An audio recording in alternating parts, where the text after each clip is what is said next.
Yeah, if you're putting off tracking, I'd argue you're not necessarily even serious about achieving your goals. Like there's just too much friction with a lot of people who refuse to track. I distinctly remember how frustrating it would be as a personal trainer because they'd be like, I don't need to track. We need to work out harder. I'm going to keep coming in here. You're going to beat me up when I come in here and I'm going to get shredded. And I'm like, well, that's not the way it works. What's going on? Welcome to the Fit, Healthy, and most of all happy podcast. I'm your coach and host, Josh, here with his co-host and co-coach, KG, and I'm in the house. And welcome to Motivation Monday, where we answer your questions, share thoughts, share some favorite quotes, and overall just get you fired up for a phenomenal week. As always, we got a jam-packed, awesome episode ahead, and we're going to kick it off like we always do with our primary question. And our primary question for this week is it possible to lose weight without tracking my food intake? And I'll jump in here. I know Kyle's got some incredible notes, so I'm really excited for that. But what I'll say is almost anything is possible with weight loss. There are a million ways to do it. There isn't necessarily a direct right way to do it. So keto, meal plans, flexible dieting, intuitive eating, any of these things will work. You could do the McDonald's meal plan and it would absolutely work absolutely fine so long as you're in a deficit. Will it be best for your health? Absolutely not. And there's things that are more optimal than others. And there are things that are less optimal. And I think a great analogy is like finance. There are crazy moonshots where there's some sketchy guy in the corner says if you give him money, he's going to invest it for you and you're going to see crazy returns and be a billionaire. Your chance of that happening are slim to none. In fact, I'd actually argue they are none. Like that's just ridiculous. But people will take that approach to their diet. They'll assume that they take some special pill, drink their cranberry juice, and do their 1,000 squats every night, that they're going to have some dream body. It's not going to happen. It's just the same with like McDonald's. Theoretically, you could be in a deficit. You could hit your macros with McDonald's, but it's garbage food. You're going to be excessively hungry. It's going to not feel great. You're going to have horrible trans fats and things like that. And you're playing a game that's going to be less likely for your success. And I feel very much this way with like keto and other really niche-y diets. It's not to say they don't work for some people, but stats say they don't work for most. And that's why time and time again, we firmly believe in tracking your calories, sustainable dieting, 80-20, because these tools are the most uniform and successful for most people. And to that finance example, it's just the same as like saving your money, investing in indexes, like kind of your bread and butter, things that are known to be like the best, most common examples. Not to say other things don't work and people don't know a guy who knows a guy and they make a ton of money and it works, but you want to really look at like what statistically gives me the best chance for success. And that's where you want to put most of your energy. And that's why I take an initial approach with any new clients without doing anything exotic, without doing anything crazy. We stick to what we believe in and what works, and what gets tracked gets managed. Most people do not have the discipline to intuitive eat. I am one of those people. Like for me, intuitively, I think I'm hungry when I'm bored. I intuitively think I'm sometimes like when I'm a little hungry that I'm overly hungry. And I just love that tracking gives me honest, hard data. I know most days, day in, day out, how many calories I need. I'll know if I'm close to it. Maybe I'll have a bigger meal earlier on. Later in the night, I'll be a little bit hungry. And I'm like, I'm just bored or I haven't eaten in a while. Like tomorrow's a new day. Like to me, that is immensely powerful. So that's my school of thought. And I think tracking is a great tool. And I think everyone should always track for at least a period of time. It's not to say you'll need to track your whole life. I think if you're not as food focused, balance. What's nice about tracking is you can learn how many calories something is, how much protein's in it. And those are tools you'll have for the rest of your life. And that awareness is so amazing. If you were to transition to intuitive eating, I think some people can make that jump. But in my experience, people that intuitive eat well, regulate their weight, they don't go up in weight and they continue to see progress are very, very rare. I'd say like 1 in 50 people, to be honest. It's very difficult to do. And there's just too many temptations out there. There's too many amazing, delicious, high calorie things. You can get in phases of slightly overeating. And before you know it, you put on half a pound a week, enough weeks in a row, and you'll see the effect of that. Yeah. And even myself, like I'd consider myself to be quite disciplined and have some pretty good willpower, but without the numbers and the data in front of me, I'll find a way to take advantage. I'll find a way to lie to myself. And that's with having discipline. So I'd say most people without the actual data, like you can absolutely just completely lie to yourself, even within spending and not reviewing your finances, right? It's so easy just to be like, oh, kind of say all these things like, oh yeah, we're on the right track without actually seeing the numbers. And then when you actually take a look at what's happening, it's like, no, we're actually not on the right track. But like the goal of tracking is meant to just hold you more accountable. And I truly give it credit to like every part of like my like how I feel day to day, like the results our clients have gotten, but like even just my own journey, I feel a sense of relief, like truthfully being able to look at the data and the numbers and say, hey, here's where I can fit in. Here's how to have these tacos and make it work. Here's how to travel. And like, it actually gives you a sense of relief when you use it properly. And even still, like, I feel like I have so much knowledge because of it. And I like Josh's point of having it as a tool for just some sort of period of your life, at least, just to teach you things. Like it's funny because people will be mind blown, but it's like, it's kind of like you have a different glasses on. Whereas if you were to be in a grocery store, you go out to a restaurant and you can view things from a different lens. And all that credit is just from tracking, from being able to, weigh things out, use measuring cups, like just try to guess things even when I'm not perfect. And so I genuinely do believe it should be integrated in every person's life at some point or another. If you are someone who's really wanting to get away from it, it's not something that you find as valuable, or you just maybe feel like you're past it, there absolutely are some different ways. And a lot of it is going to come down to portion control and just making sure you're eating healthy whole foods consistently. So obviously, if you have a very nutrient dense diet, most of the foods you're eating are less processed, and it's just like you're eating just mainly healthy ingredients and whatnot. If you're focused on protein first at each meal, you're focused on minimizing liquid/garbage calories, and you're actually eating until you're satisfied and not full. You're having lots of salads, you're having lots of fruits, veggies, all that good stuff with high protein. Like, you can absolutely still have a very healthy, balanced diet. And it gets really tough though, because if you were someone who wants to say, hey, I want to start to shred again, what you're going to have to do then is start to take out some things from what you're currently having. It gets so tricky because, once again, when there's not much data, it's hard to make those changes that need to be done. If you're someone that has 2,500 calories per day and your body's maintaining, and we need to get you down to 2,000, for me, it's quite simple. It's like, hey,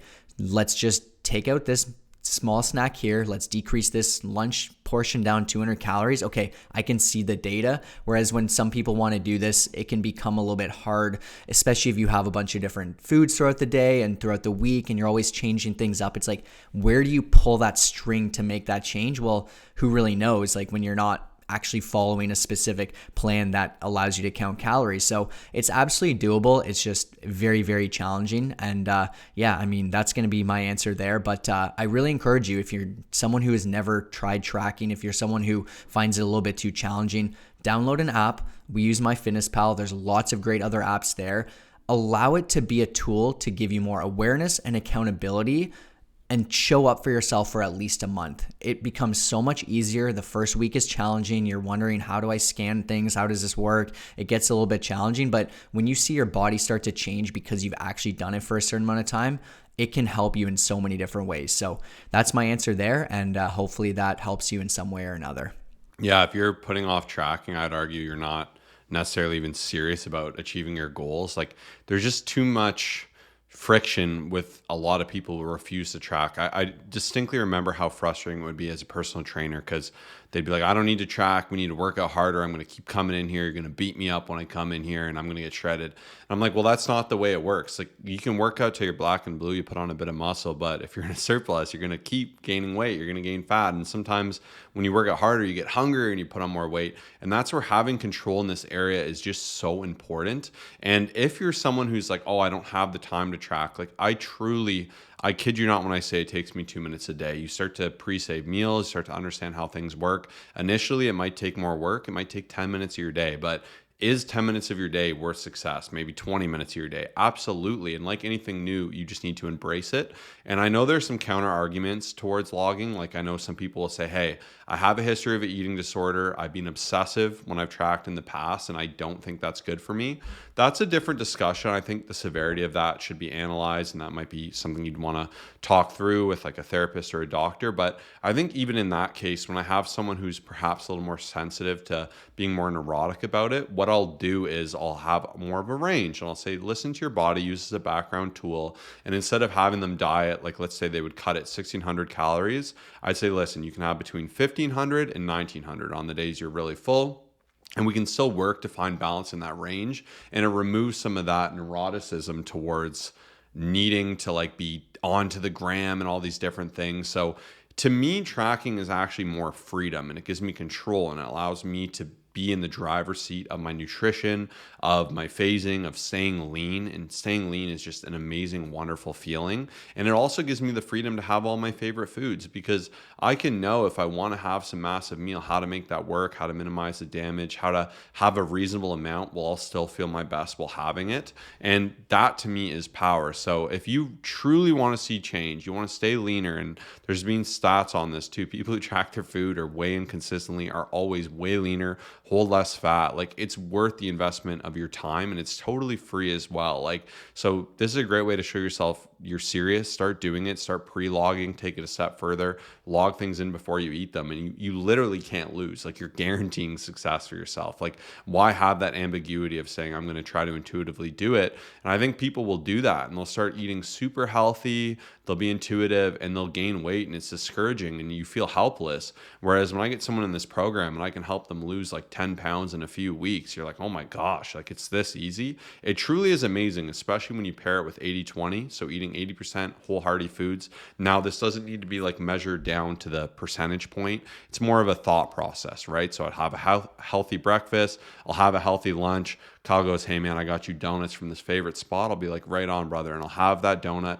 I'll enjoy it. That's my 20% fun. Have a nice healthy dinner. Maybe with dinner, you have a fun dessert, or you have a fun side, or you cook with a little more oil. Like, you're giving yourself freedom and flexibility here. And freedom and flexibility can allow you to see success not only for the short term, but for life. So I think that was a great question, and we're really happy to share some of our thought process behind that as coaches.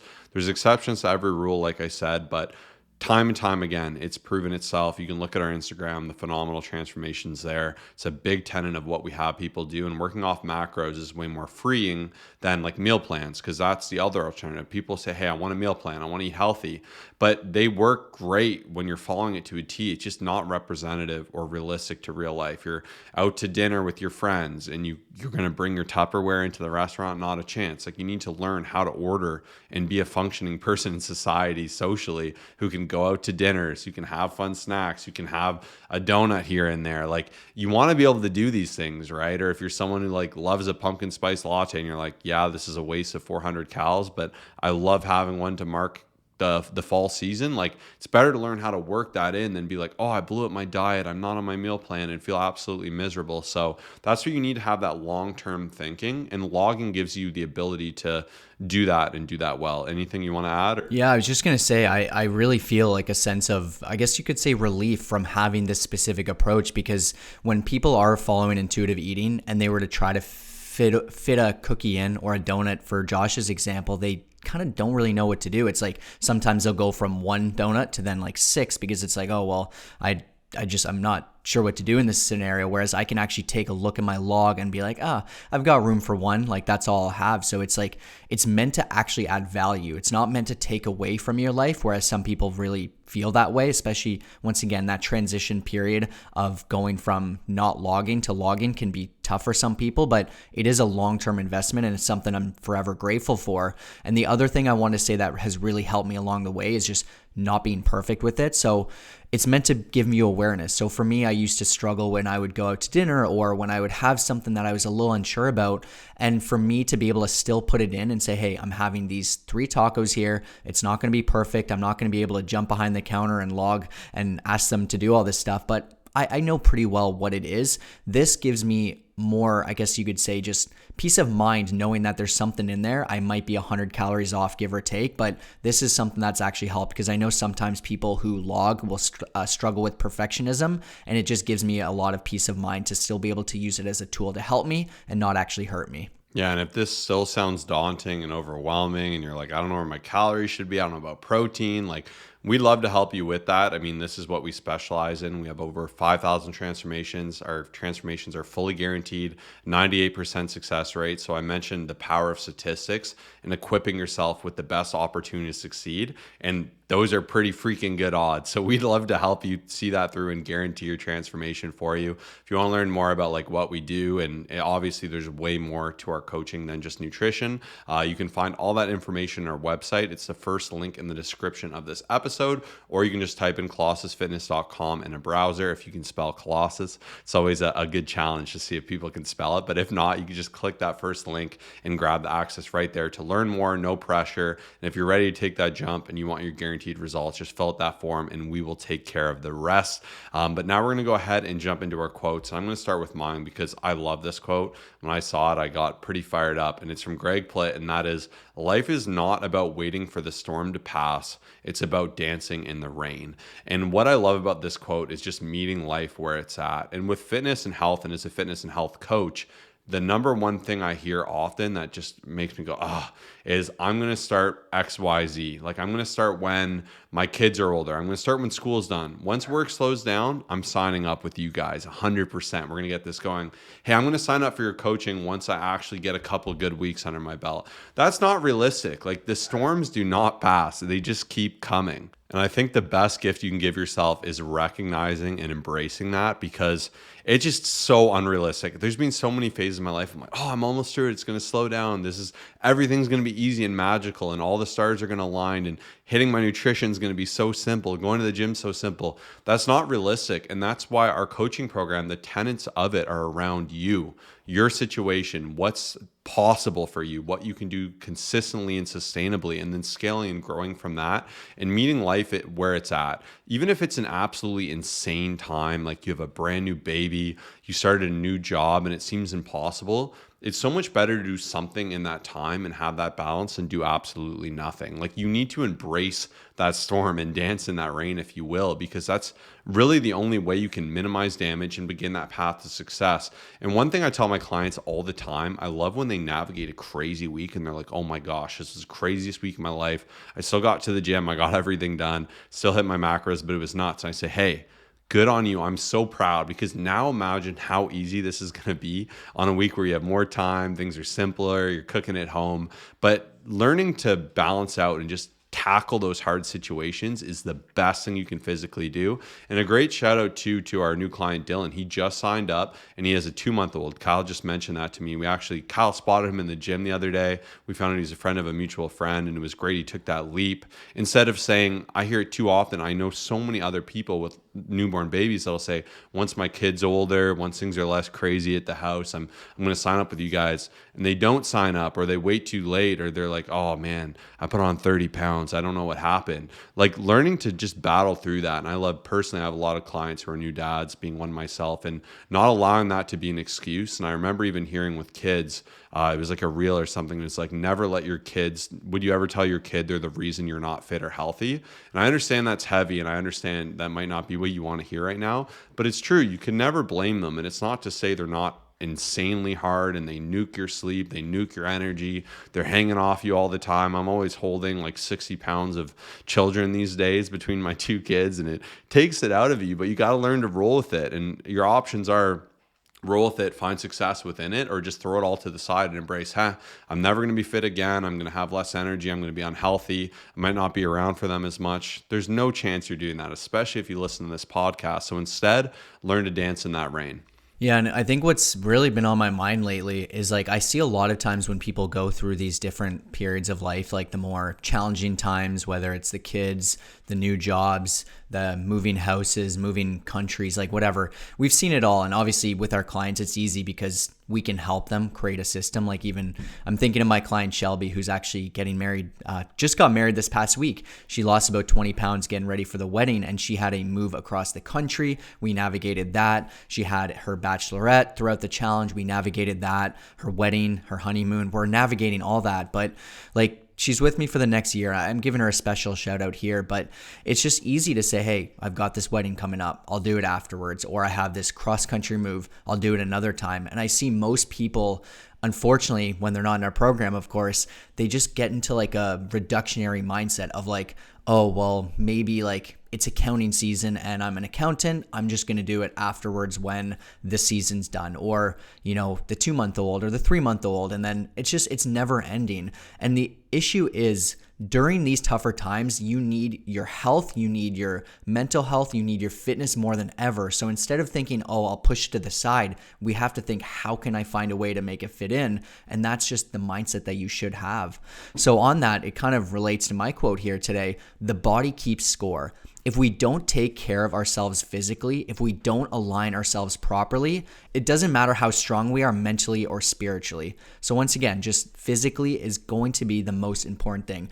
Having the strength benefits, having, a strong, just every part of our journey, like it should be there no matter what we're going through, and our body will keep score, right? We're going to end up getting weaker. We're going to end up feeling worse. Like when you get into that mindset of just like, oh, whatever, like I'm moving anyways, I got to just eat fast food all the time and I got to cancel my gym membership. No, that's not the most ideal thing for you at all. So during these tougher times, you have to find a way to level up. You have to find a way to make it work. And that's what's going to be most important. Yeah, Kyle nailed that. And he was saying that to a buddy even recently. He's like, when things get hard, you don't want to trim away those support systems. You want to jack them up.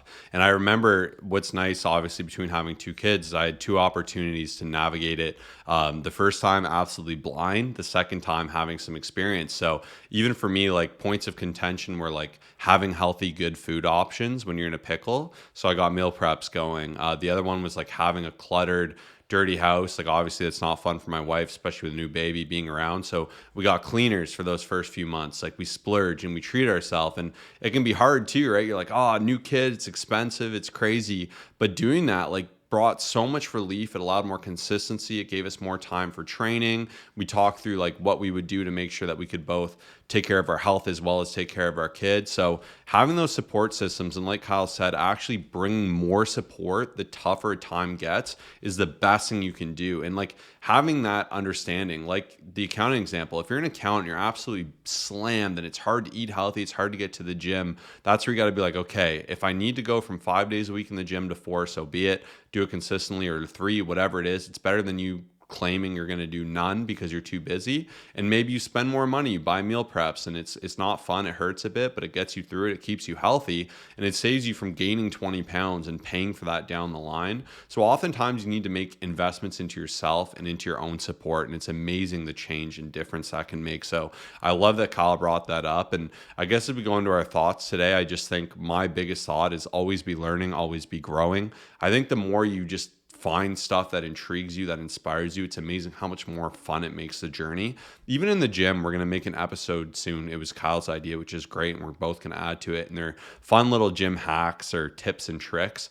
And one thing that I've always loved about the gym is I'm always learning new things. I'm learning more optimized ways to do things, unique grips, unique exercises, different, falling in love with old exercises I used to do. But like when you find that cool tip to improve your bench or a different grip or to get more power, you learn about leg drive for the first time or something, it brings more enthusiasm. You're excited to get in there, play with something new, try something out. If you're listening to this podcast and you find a new tip, or you're like, I'm finally going to start tracking, like this could change your life, right? So always be looking for that. Read books that build you up, listen to podcasts, audiobooks, watch YouTube videos, do all that great stuff. Utilize a lot of our free resources we give.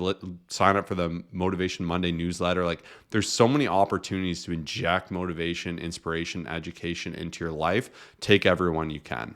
Yeah, and the one thing on the top of my head randomly was just like, try not to get too excited before committing to something. So what I mean by this, and I love commitment. I think it's one of the greatest things. I always say, hey, commit now, figure out the rest later. And a few different examples, like I'll never forget, this is a random story, but basically when we used to, and we will be snowboarding again this year, I remember before, like when I first started to snowboard, I went to go get a roof rack to fit my snowboards. And I said, hey, Josh, like, I'm pumped. I got this roof rack. And so Josh showed up in a SUV with his snowboard just in the SUV. And he's like, I could just keep my snowboard in here. I'm like, oh, what the heck? I'm like, so I spent $1,100 on this roof rack I never ended up using. And I just got excited. Like, it's a funny story, but it's a random example. A lot of times we get super pumped, like just for no reason, right? Like, and we end up spending a lot of money. I hate wasting money, especially on pointless stuff that, once again, we get excited for. But even a random example, our buddy the other day was like, man, like, I got a new house. I'm going to do like maybe a garage gym.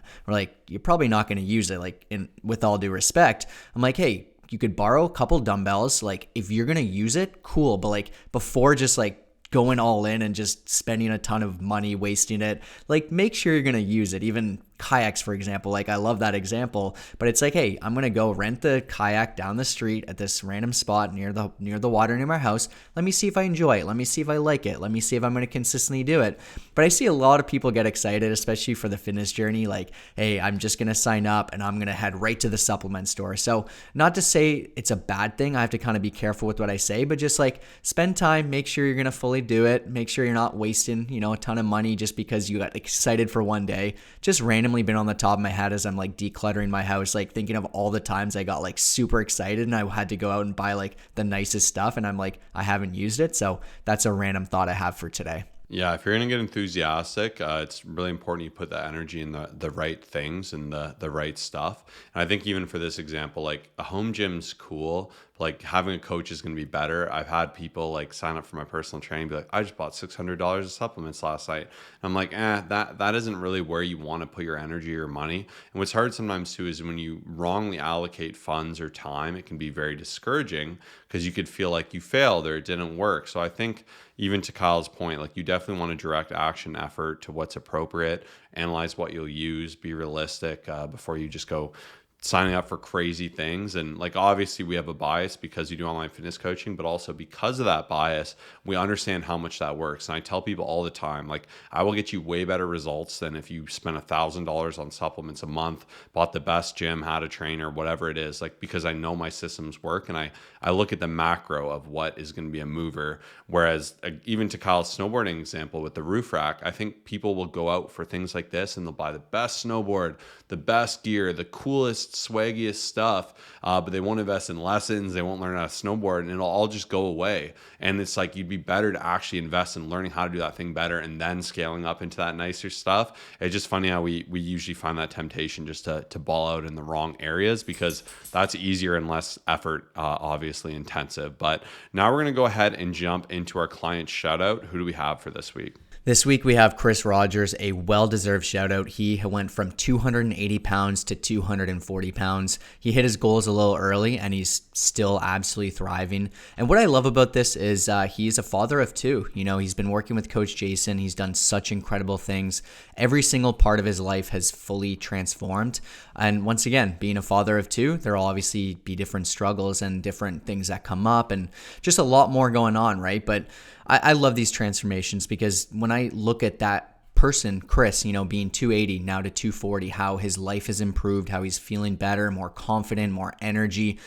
It's not just for him, it's also an investment into his family. And that's where, when I talk to a lot of newer moms or newer fathers or, whatever age your kids are, I know sometimes it's hard for parents to be like, hey, I'm going to go spend money on myself. As you get into dance lessons, you got to sign your kids up for other things. But like, when our clients come in and they realize that it's actually not for them, like, of course it is, but it's actually for their family, it's for their kids, it puts a different perspective into place, right? Because you think, hey, I'm going to be around for longer, I'm going to have more energy, I'm going to be more present. Every area, like even the strength you gain from it, like, and all of our clients that are parents can vouch for this, like, it's not just for you, it's also for your family. So I find that alone will force you to be more accountable. It's a deeper why, which will, make you show up for yourself consistently. So we're so proud of Chris here. And once again, if you're looking to learn more about coaching and apply, first link down below. It should take anywhere between 4 and 5 minutes, like not very long to fill out an application. We'll get back to you right away and we'll get you guaranteed results. Now we're going to jump back into the mailbag for our second question. And that is there really a best time to train, or does it depend on your schedule? Yeah, this is a great question. And like, I'll start by saying there is no best time. It's when you're going to consistently go. And that is ultimately what matters the most. You know, it could be 7 p.m., it could be 4 a.m., whatever the case is, if you show up and it's easier for you, that absolutely is the best time. Now, something as I've been having more conversations with my clients, just making sure that they're staying accountable and they're actually showing up, is I've been working through it. And I honestly really do believe for most people, morning time will be better. Once again, if you are someone who like, you have to be careful with the response, because there will be, for some people later on, will be better based off of your kid's schedule, based off of like the agreements you have maybe with your spouse. Like, don't get me wrong, it may work better for some people, but I do feel like the morning time, there's no distractions, at least once again, for some people. You can get out of the way. And even a client that I was speaking to recently, she said she felt so energetic for the day, and honestly made her life easier, because later in the day, if something pops up, whether it's a social event, a family thing, whatever it is, she has the freedom and flexibility to have that schedule open for later on. Some people find that the morning workouts are better because you're fresh, and even the decisions you make throughout the day could be better. Like knowing that you got a workout in and you focus on yourself, you may be more tempted to have a better lunch, to have a better protein breakfast afterwards. I do believe the benefits are there, and I truly believe most people will benefit from getting out of bed a little bit earlier. But once again, it obviously depends on your situation. But yeah, that's my answer for that one. Yeah, I think you need to ask yourself a lot of personal questions, and there is no best time. There's only a best time for you. I do think percentage based, again, the morning is going to be your best likelihood of succeeding, because I find willpower drains throughout the day. It's exhausting driving in traffic, exhausting answering emails, doing all these different things. Like throughout the day, it's very easy to kind of kick the gym to the curb if you say you're going to get there later in the night, especially after a big work day, a lot of socializing, stuff pops up. It's really easy to throw that to the side. Whereas the earlier you do it, it's easier just to get that done and then embrace everything else. So that's where the morning is an advantage. Saying so, if you're not a morning person, it might not be optimal for you to go in the morning if you're not going to perform well, if you hate it. Maybe you like the craziness of the gym at 6 p.m. If that's the case and you're a big vibes person, you don't mind there's a million people in there and you're fighting for machines, but you feed on that energy, power to you. Do it. There's nothing wrong with that. I know some people like working out like 11 p.m. before they sleep. Personally, I wouldn't be able to sleep after it, but if you can do that consistently and fall asleep after, that's totally fine as well. Like that's where you need to weigh the different things. But I've had clients say, oh, I try to go at 6 p.m., but I hate it. It's so busy. And I'm like, hey, well, go in the morning. Like I'm not crazy about fighting for machines and battling people and working in with 6 different people. So I really enjoy my time when I go in the morning. I like 9:30 to 11 usually. That's where I find I operate the best. I understand not everyone can go at that time. So that's the other problem. Sometimes you just got to go at a time, even if it's not your favorite time ever, to get it done. And to that example, if you're someone who actually would use a home gym, you don't want to be around anyone, you have the space in your house, you have the money to do it, you're welcome to do that. I had a home gym. It worked well for COVID, but I really do feed off the energy of other people. I like the variety of equipment. I like being able to shower as soon as my workout's done. I know for some people, even like you can go to a little bit nicer of a club, and before gym, you could have a nice shower. You get on all your work stuff. You can kind of get ready for the day. You can do the same with after your day of work. Like it really just depends on you and what's realistic, and you can have more of a flexible routine. Maybe on Saturday you go early, the rest of the days later. So it's not like there's one time that is the best. I do find the problem with night is easier to kick it to the curb. It's also possible if you're taking pre-workout and other things at night, it may affect your sleep, cause you to stay up longer. And I think there can be more ripples of that because that can really nuke your recovery, which will be our next question. So I would try doing it earlier, see if you can make a habit of it. If it's not realistic, it's not to say there's anything wrong with later. You do truly just need to see what works best for you. But for our third and final question is, I've been pretty sore no matter what I do. What are some ways I can improve my recovery? Yeah, honestly, when it comes down to it, for recovery, it's funny. A lot of people think of the most intense things and think that that's going to help. Like, and these are things that aren't usually going to help a whole lot. Like I know sometimes people are like, oh, if I stretch right after my workout and do static stretching, that's actually not exactly going to be true. It's not going to help you too much. Some people think cold plunges, cryotherapy. Like most of the time when people think recovery, they will often think of the things that won't matter as much. The truth is, it's kind of the basic stuff that you should be doing every day. Hitting your protein intake has actually been proven to help with your recovery and just, reduce muscle soreness. It's really good for you in so many different ways. Even sleep, like the amount of people who will kind of overlook sleep and try to go put on those like recovery pants that some gyms have, or like use massage guns. Like, you have to be careful with that stuff. Proper sleep is extremely important. And another thing I want to mention is like, try to avoid like drastic swings. So what I mean by this is, if you skip leg day for 3 weeks because you're busy and then you go and you do it again, you will absolutely be super sore, right? So like, you have to try to avoid stuff like that. Even if I skip deadlifts, let's say for a few weeks, and I go and deadlift and get back to it, I'm going to be super sore. So like, I do live sore, and I'm sore pretty often, to be honest. It's kind of just like my normal, but there's not typically like a drastic amount of soreness that like bothers me, because I've been super consistent. I don't skip the gym.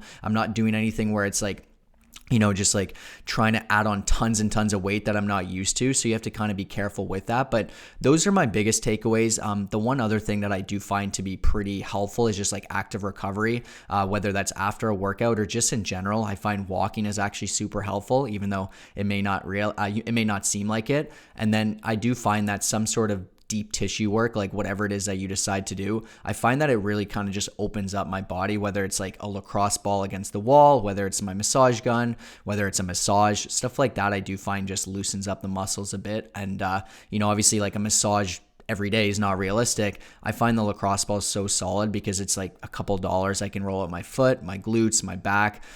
Foam rollers can be helpful for some people, but once again, just doing the basics, like living healthy and just eating well and sleeping well, is typically what's going to help with recovery for the most part.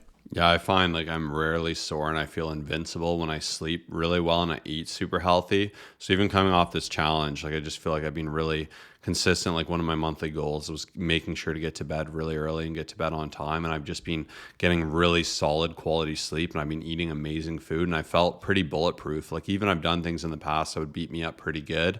And it's really cool to see how resilient my body can be. When you take like a parallel to that to like when first having like the new baby in the house, your sleep's nuked and you're surviving, like using all those extra tips is so amazing and really do help you kind of get through it, like the different smaller recovery things. But the best thing you can do is just like sleep better, minimize stress, and be realistic, and also let yourself adapt into it. Anytime you do new stimulus, like we're about to get back to mountain biking, which we're excited after this episode, it's probably going to make me quite sore because I'm going to recruit different muscles and different patterns and a different intensity than like me squatting per se. So it's natural, it's to be expected. I'll probably be pretty sore because of it. But I'll get a good sleep, get some protein, and then do it enough, and I'll get used to it over time. And it's the same with any new routine. Often when you do new patterns, new motions, you're going to get pretty sore, but you will adapt into it. So you got to be patient, allow yourself to adapt into it, utilize these tools, stay hydrated, do all these great things. Like it's amazing the difference it makes. But like Kyle said, those big picture things are going to be absolutely key. And we hope you enjoyed today's episode. We want to help you level up and build your best physique possible one-on-one. Join to work with me and Kyle personally for our coaching by clicking that link, submitting an application. Let us do the hard work for you and guarantee your success so you can lose more fat and gain more muscle. But we want to thank you for tuning in today. We'll see you in the next episode. Peace out.